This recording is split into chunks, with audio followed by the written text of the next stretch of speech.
Hello and welcome to another TLDR Explains video. If you fly over the sea between China, Vietnam and the Philippines, you'll find a number of tiny islands. And if lockdown means that you can barely imagine a plane anymore, let's give you a quick recap. Anyway, back to Google Earth. These islands might look small and insignificant, but they're super important to the neighbouring countries, with China hoping to use them to gain even greater control over the South China Sea. So in this video, we're going to be explaining what's happening and how the dispute has picked up in recent weeks. If you're interested in this topic, you might also like some of our other videos, including our video on the relationship between India and China and the Galwan Valley incident, China's new intervention in Hong Kong, and China's concentration camps for Uyghur Muslims. All of those videos are linked down below, and if you want to be notified when we release other videos, then be sure to subscribe to the channel and hit the bell icon. Thank you so much for your support.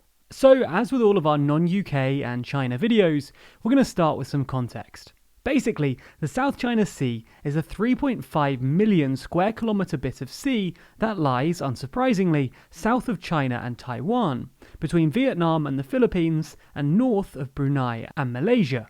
And it includes two groups of islands, the Spratly Islands in the south and the Paracel Islands in the north. The dispute is basically a territorial dispute between those 6 countries about who has territorial rights in the area. And there's a lot of tension, which revolves around China's somewhat expansive claim line. China claims historic right to about 80 to 90% of the South China Sea, via what's known as the 9-dash line, which, as you might have guessed, is made up of a set of 9 dashes.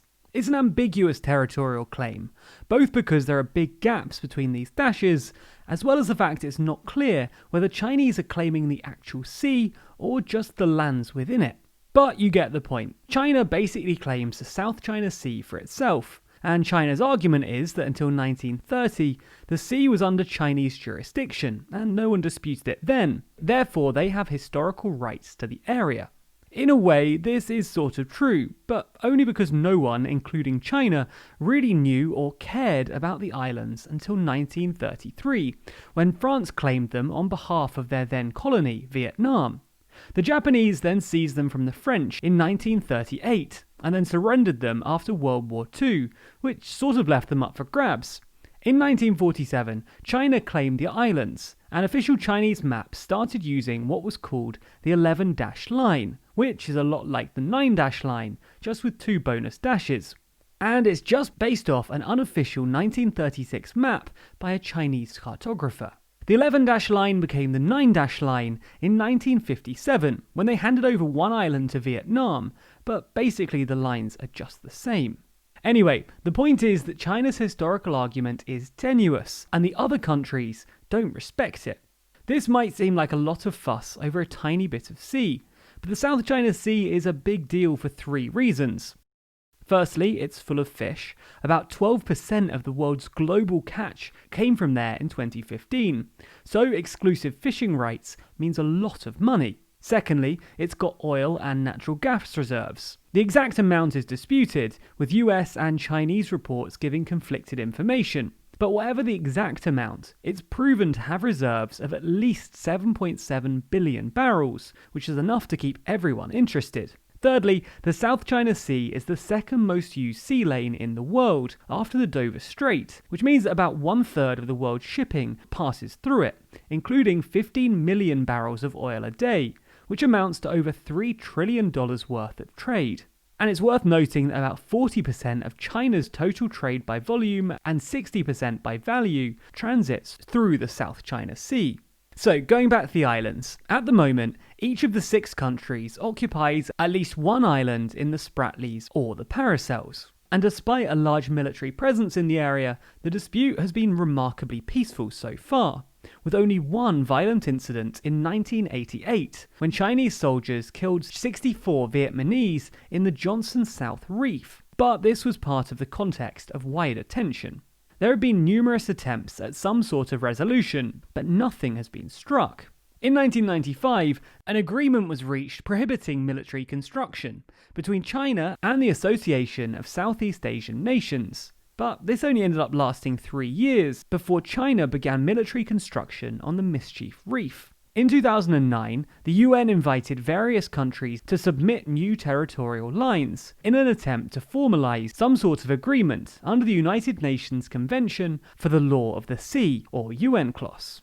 Only Vietnam, Malaysia and Brunei submitted new territorial claims, and China then proceeded to tell the UN to ignore their submissions, so nothing was agreed. Obviously, China doesn't agree with current UNCLOS maps, which limit states to a territorial zone of 12 nautical miles from their coast and an exclusive economic zone of 200 nautical miles from their shores. For context, the outmost point of China's 9-dash line is about 1,200 miles from its shore, far further than the 200-mile UNCLOS border. It's probably a good time to talk about the UNCLOS a bit more, because the South China Sea dispute revolves around it. The UNCLOS was created in 1982 in an attempt to formalize global naval law, and it's pretty simple.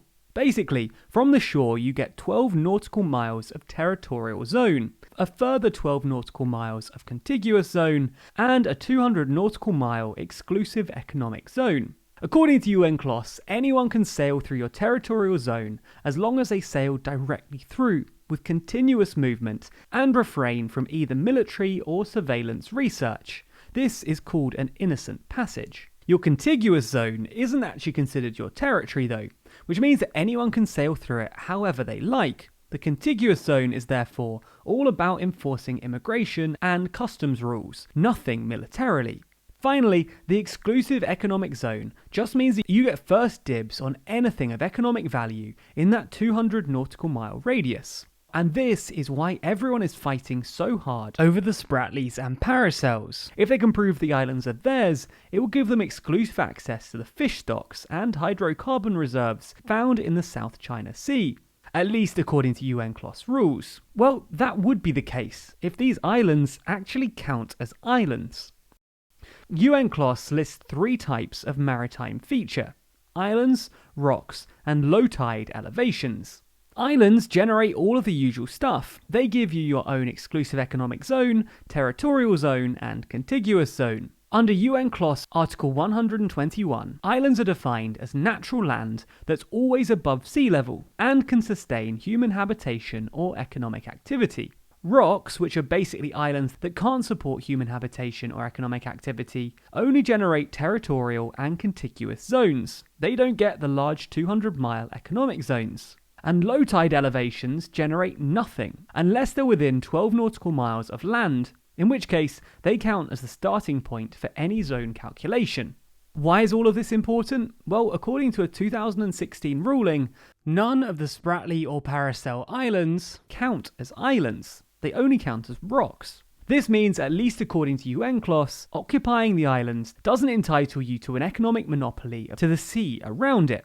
By the way, the same ruling also said that there was, and I quote, no legal basis for China to claim historical rights to resources. Anyway, this is one of the reasons why China started building new islands in 7 locations in the Spratlys in 2013, which it described as a reclamation project. Basically, they dredged sand up onto shallow reefs to make their occupied rocks a bit bigger and a bit more islandy. In 2016, China had created over 3,200 acres of land, with new anti-aircraft and anti-missile systems on the islands. It's worth noting that the UNCLOS defines islands as any natural formations, so it's unlikely that they'll recognise any of these as actual islands anytime soon.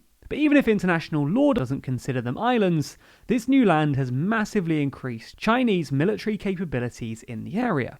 Anyway, after some tense negotiations and international pressure, the Chinese stopped building these islands in 2018 and started negotiating a South China Sea Code of Conduct with other nations. But as usual, the talks have stalled.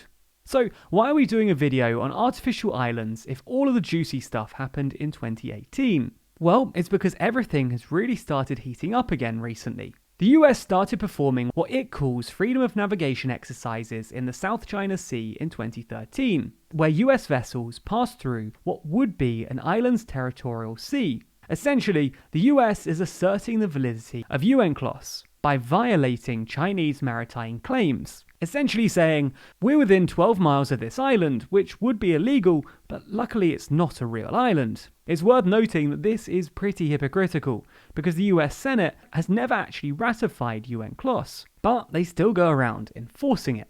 Anyway, the US have been doing more and more of this, with 9 such passages in 2019, up from just 5 in 2018, and they've done 3 in 2020 so far, including 2 in 2 days. On top of this, in early July, the US started conspicuous military exercises in the South China Sea, at the same time that China was holding its own military exercises around the Paracel Islands. They've also been sending 3 to 5 reconnaissance aircraft a day into the airspace around the South China Sea, and nearly twice as many large reconnaissance aircraft compared to 2 months ago. So it's sort of unsurprising that tensions have been rising again. Here's a quick timeline to illustrate how quickly things have escalated. US-China relations were already strained when the US approved $493 million worth of arms sales to Taiwan on July 9th. But on July 13th, Secretary of State Pompeo gave a speech where he declared China's South China Sea claims completely unlawful.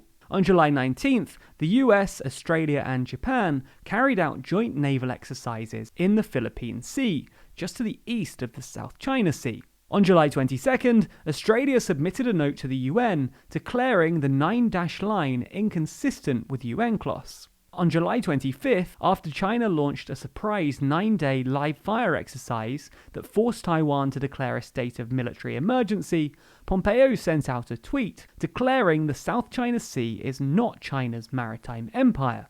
On July 29th, Malaysia sent a strongly worded note to the UN rejecting China's claims of historic rights encompassed by the 9-dash line. On July 30th, China's Ministry of National Defense accused the US of undermining world peace and regional stability and sowing discord among countries. On July 31st, China's ambassador to India sent a strongly worded tweet to his Australian counterpart, who sent an equally sassy tweet back. Because that's how international diplomacy is done these days, by tweet. By the time we get this video out, there will almost certainly have been another diplomatic spat. But the real question is, why has all this kicked off now, and how will it end? Well, most likely, it's due to China's actions elsewhere in the world. In the last month, we've had the Golwan Valley conflict, Hong Kong's new security law, and the forced sterilization of the Chinese minority Uyghur population. This, let's call it unpredictable behavior, has made other countries increasingly anxious about the prospect of a Chinese military monopoly in the South China Sea, and more specifically about the prospect of China limiting trade through the area and disrupting the international economy. It's also because electorates, especially in the West, are increasingly distrustful of China. So if politicians want to be elected anytime soon, they have to take a harder line. So how will all of this end? Well, basically there are 2 outcomes. So far, the other countries in the region have been somewhat reluctant to explicitly criticize China or ally with the US, because they need a functioning economic relationship with China. They're just holding on to their occupied islands and just sort of waiting it out. But if economic tensions continue to rise, at some point in the future, they'll be forced to choose a side, the US or China. If the majority of countries side with the US, then the US will get what they want: political multipolarity, and therefore uninterrupted trade through the South China Sea. If the majority of countries side with China, they'll be able to maintain their lucrative trading relationships with the biggest economic player in the region. But the South China Sea will eventually fall effectively under the Chinese military monopoly, leaving its trade at risk of Chinese intervention. Anyway, thanks for watching, and we hope you enjoyed this video. We hope that you don't think we're being too hard on China here. As always, we try and give a balanced take on these issues, so please comment down below to tell us what you think. Also, feel free to check out the videos I've linked in the description to similar topics that we've mentioned throughout this video. Be sure to subscribe to the channel and hit the bell icon to be notified when we post more videos in the future. Special thanks to our Patreon backers who make videos like this one possible. And if you want to see your name listed at the end of the videos just like these people, then you can back us on Patreon. There's a link to that in the description.